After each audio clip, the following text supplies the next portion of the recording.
Assalamualaikum warahmatullahi wabarakatuh.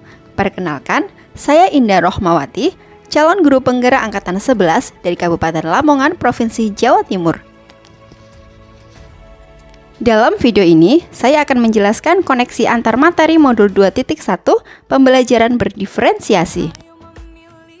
Lalu, apakah pembelajaran berdiferensiasi itu? Pembelajaran berdiferensiasi adalah serangkaian keputusan masuk akal yang dibuat guru yang berorientasi kepada kebutuhan murid. Seperti yang kita ketahui bersama, bahwa setiap anak mempunyai kelebihan dan kelemahannya masing-masing. Setiap anak mempunyai minat, bakat, gaya belajar, kemampuan literasi, dan hal-hal yang berbeda satu sama lain.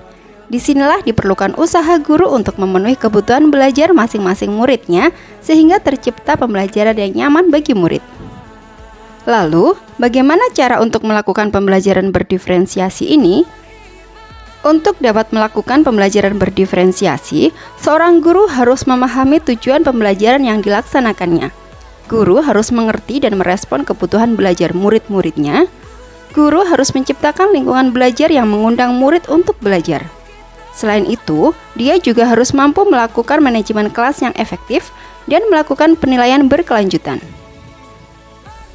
Kebutuhan belajar murid bisa dilihat berdasarkan kesiapan belajar atau readiness murid, minat murid, dan profil belajar murid.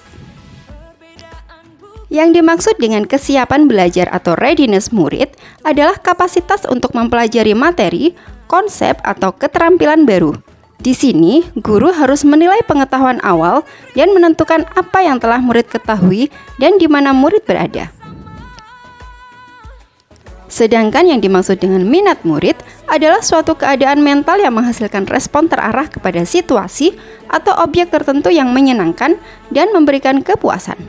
Terdapat dua perspektif minat, yaitu minat situasional dan minat dilihat sebagai sebuah kecenderungan individu.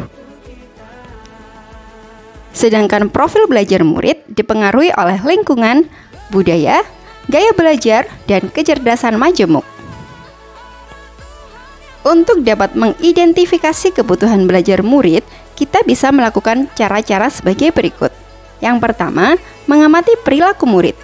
Kemudian mencari tahu pengetahuan awal, berdiskusi dengan orang tua, berbicara dengan guru sebelumnya, membaca rapor murid di kelas sebelumnya, menggunakan tes diagnostik dan formatif, serta menggunakan hal-hal lain yang dapat membantu mengidentifikasi kebutuhan belajar murid.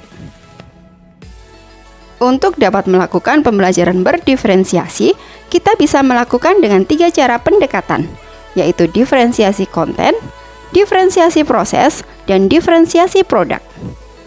Untuk diferensiasi konten, artinya berkaitan dengan apa yang kita ajarkan seperti konsep, materi, keterampilan, dan lain-lain. Sedangkan untuk diferensiasi proses, berkaitan dengan proses bagaimana murid memahami apa yang terjadi.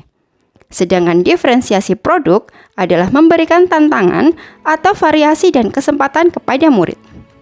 Berikut ini adalah koneksi materi 2.1 dengan materi pada modul-modul sebelumnya.